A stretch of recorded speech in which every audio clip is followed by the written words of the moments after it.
Three, two, one.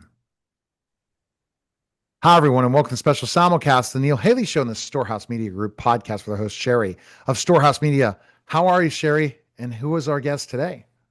Hi, Neil. I am doing great, thank you. And our guest today is the founder and CEO of Phoenix Marcus. And I think that's a really cool name, by the way. But it's Robin Sims Allen. Welcome, Robin. Hello. Thank you for having me. All right, Yeah, fantastic. I just give you the listeners' views a little background. You have 22 years experience. I thought it was kind of interesting. 22 years experience as a tech professional and entrepreneur. Well, you launched your first company in 2007, and you have the three core divisions, and there's two of them that related, but one's like over here in the left field. And I love to like find out what the connection is. So tell us about Phoenix Marcus. So, Phoenix Marcus is an umbrella, so to speak, or a tree, so to speak. What I wanted when I created Phoenix Marcus was I didn't want to pick a lane. When I created my first venture, it was literally picking a side, and you're stuck in that particular side. But for Phoenix Marcus, I wanted to be able to touch any industry that I wanted to, take on any venture that I wanted to, and still be under the main brand, which is Phoenix Marcus. So the branches that you're referring to is the beauty franchise industry, which is more or less my love for all things fashion and beauty and organic products and all of that good stuff. And then there is the consulting part, which is what I've been doing for about 20 so plus years, just helping different organizations with process improvement, strategy overhaul, and just assisting with product delivery and development. And then there's TotalHER, which is the passion product, which is a social media app for women that we're in the middle of a transformation, turning it from a social media platform into a future work opportunity for women. Hmm. A lot of different things you have going, Robin. Go ahead, Sherrie, with Yeah. your next question.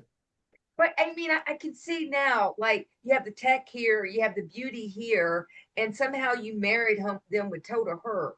It sounds like, right? Like they get the tech and they get the beauty, right? Yes, they get beauty, they get wellness. We have fitness gurus on the platform. We have a little bit of everything.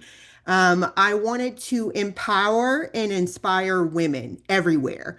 And it was a response to women leaving other platforms because they weren't able to professionally build their brands or start businesses or different things of that nature without having to piecemeal several opportunities or websites or apps together in order to do that. So I wanted to create a catch-all, kind of in the pursuit of what I do in my main life, making processes better. That's what Total Her is, a process made better.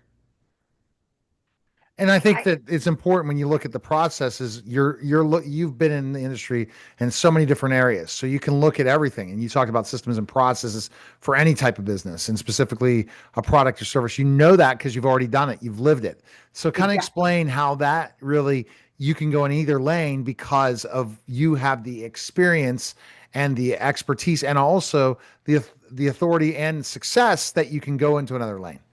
Yes, definitely. I've always made it my goal or my passion to be fluid, moving from industry to industry. It's typically the same issues, same strategies. They're just remixed and called something else. And being able to stay fluid has made my career expand. I found that the more that I stick in one particular arena, it kind of cuts me off from other arenas. So I literally make it my goal to continuously learn, continuously reinvent, and continuously move forward. That's awesome. And you know what I do want to put out there also is that Phoenix Marcus is it's a certified minority and women owned small business. It is. How did you go about getting that done? So initially, when I started the consulting component, I wanted to stick in the arena of government contracting because I realized that a lot of the projects that I was taking on at the particular time was more of the federal and government type of arena, specifically when you're talking about DoD and different things of that nature that I was handling at that time. So I ended up creating an account in the SAMS portal, signing the company up, and then literally applying for certifications that matched the business, which is the woman owned certification as well as the minority. And then I believe I also have a hub zone as well because I'm located in a small town outside of the suburbs of Atlanta.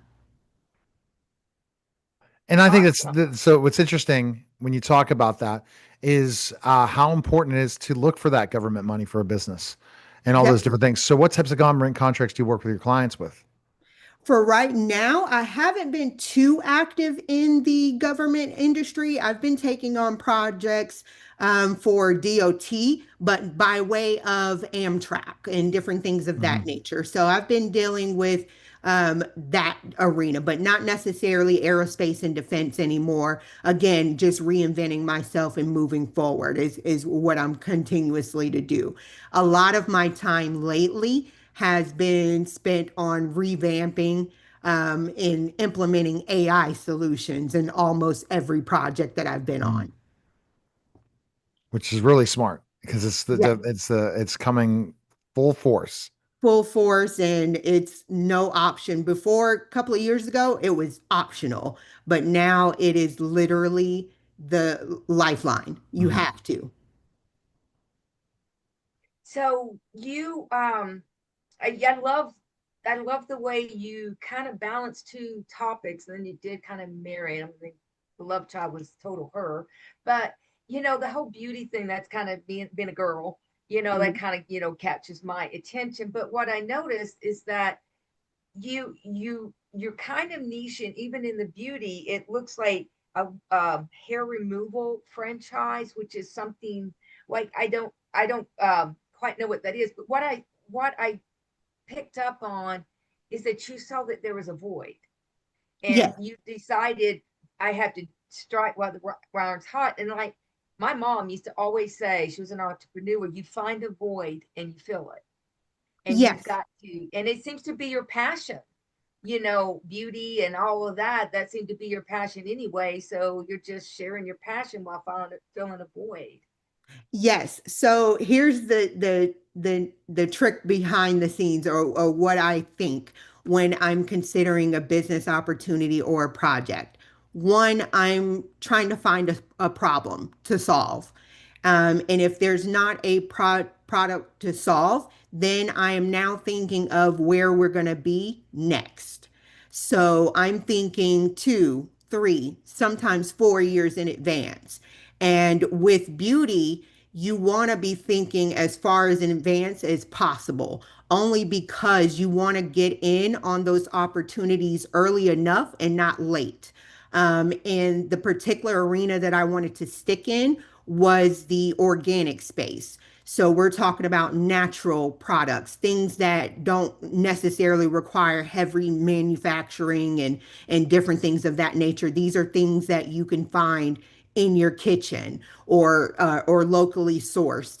And those are the opportunities that I wanted to take advantage of because a lot of women are looking for natural types of products. They don't want those things that are overly produced and manufactured. And the name of the game for the last 2 years, I would say, and probably the next 5 years is authenticity. We want real. We want real online. We want real in person. We want real everywhere. So that is what I'm focused on is anything that is tangible and that is real for to empower women essentially. So whether it's your beauty tips or whether it's your mental health or whether it's your technology or whether it's creating a financial freedom for yourself or getting time back in your day. These are opportunities that I'm going to chase. Are you focusing mostly on that with your clients, even in the consulting side, on the beauty side, or are you working with other types of clients too? All types. So in that arena, I'm thinking of problems. and alternative solutions. If I can help you solve a problem that you probably have the solution for, but you don't know you have it, that is what I like unpacking, almost kind of like I'm an investigator in a way. A lot of times I point out to my clients the obvious things that are going wrong, things that impact their revenue, impact their delivery, impact their culture, impacts their organization as a whole.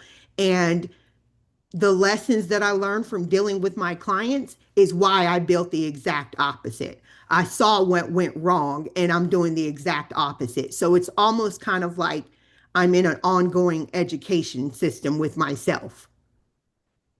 I get you, girl, because I was the same way, being in the publishing and watching what was going on and the complaints. I'm like, there has to be a better way. Yes, And so that's what I did is I formed my publishing company because of seeing how things have been done and done wrongly, and people pouring their heart into a book and then like, what happened to my book? So I get it, and to me that's a passion right there. That's you sharing that passion and also the compassion, your passion and compassion of yes.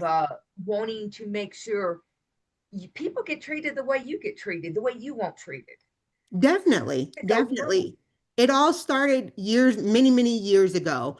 It started with my childhood. I knew when I grew up, I wanted differently. No one should go through the childhood that I went through. And because of that, that has driven my entire career. I have been course correcting for over 20 plus years of And what occurred when yeah. I was a kid. So, what do you think are the biggest challenges for entrepreneurs today? Getting started. A lot of the women and men that I talk to, they're afraid of that failure. They're afraid to get out there. And what I tell them all the time is be happy to fail because as soon as you do, you know exactly what to do to pivot, to do something else. And I am literally the queen of pivot. And it's smart because people that don't pivot are going to end up stuck at one point. Exactly. Niching is going to slowly but surely disappear in certain aspects. Yes, I think every person, if you don't wear multiple hats, or if you don't have multiple streams of income, or if you don't have multiple ideas, you're almost essentially dead in the water because someone is going to outpace you and do more. Expand to why that is. It's a natural thing that we're doing. We always want to take on more and be in more. So therefore, you have to be willing to try different things. So if you have a path, let's say you have a top goal, make sure that every step that you have is in pursuit of that particular goal. So whether you have to take lanes A, B, C, D, E, or F, as long as you get to the end objective, that's what you want to do. And I think that is the part that a lot of people struggle with is they don't know the end goal. And if you don't know the end goal, you don't know what the first step is. I work backwards. I worked from the end goal backward. And Yeah, that's key because you got to go, Cherry. no, I was just going to go, about the end game, but on top of what you were talking about with the people who are afraid of failure, is a really good way is that it's a lesson, Yes. like don't think of it as failure, but something you've learned that not to do. And sometimes you can take away, there's little gold nuggets you can take away in that, whatever happened that didn't work, but take away, lessons learned. But I love the taking it and using as a lesson. And I will also tell you, you said course correct for 20 years. I say, go girl, keep course correcting. I just don't know if we ever manage to get there, but that's part of the journey is trying, right? Right, right. Yeah. So even when I do reach my established goal, I'm still not going to stop because I'm going to find something else and then something else and then something else. Because at the end of the day, one thing is factual about life. There's always going to be a problem to solve, no matter what it is. And if there's not an existing solution, then that's a business Right. opportunity. No Create. doubt. Create, and come up with ideas. Because with AI on the teaching side of things as a tool, I feel that's where people are leveraging AI and the automations, which are great. You got to create the loops, that's for sure. You got to create things to make it. But ultimately, if you're not learning from AI and just letting AI become you versus learning from it and becoming a much better skill sets, that's going to leverage you in the future because we have an opportunity to learn something that we couldn't do at all 2 years ago, 1 year ago. Now we can. So we have to constantly build skills and build a network of people that you build and trust with. Because if we don't build the skills, we're not going to continue to grow. Exactly. And that's the key to life in general is you want to continue to grow. You don't want to get to the point where you feel like there's no room to do anything else. And because at that point, what's the goal here? What are you trying to do if you're just going to stop? You want to constantly be learning, constantly be doing something different. And that's why I'm saying constantly pivot. Even if you feel like you're comfortable and you like what you're doing, 9 out of 10 times, you still need to pivot. Okay, I'm going to ask that question.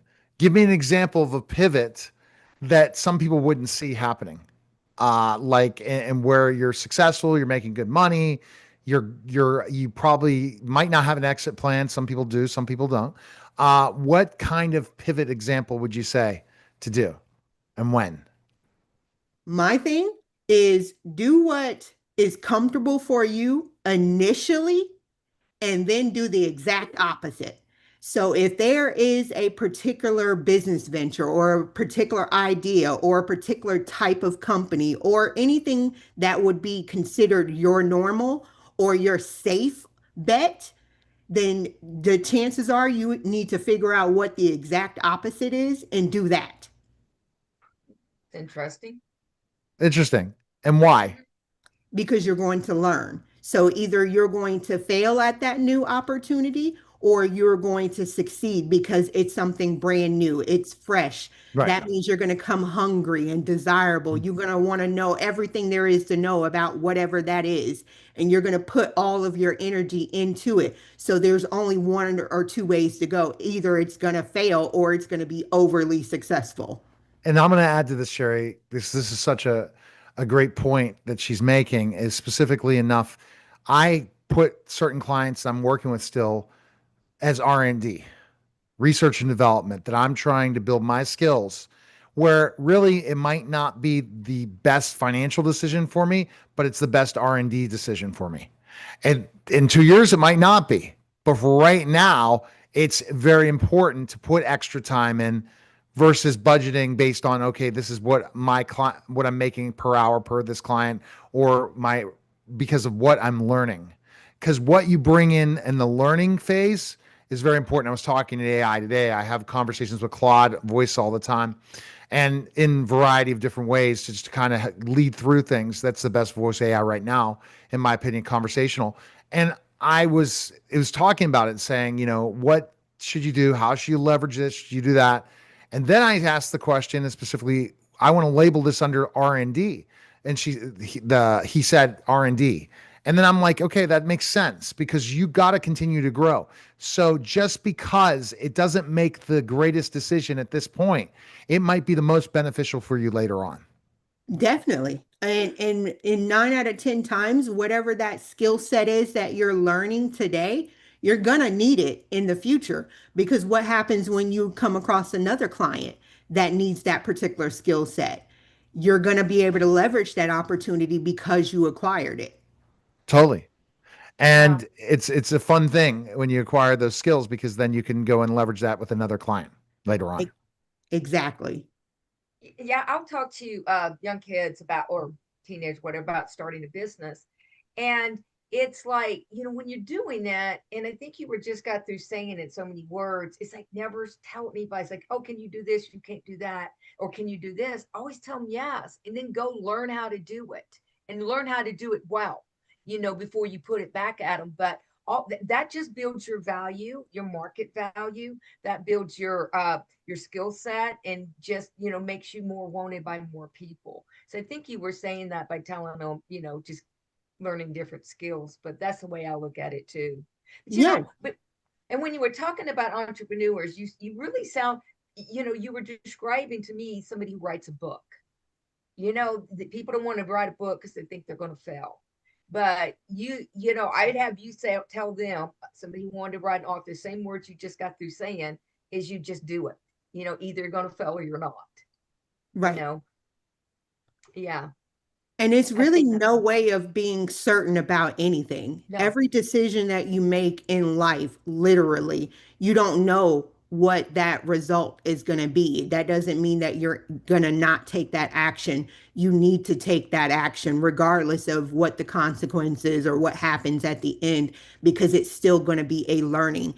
And if it's not a learning for you, then it's a learning for someone else that is watching you.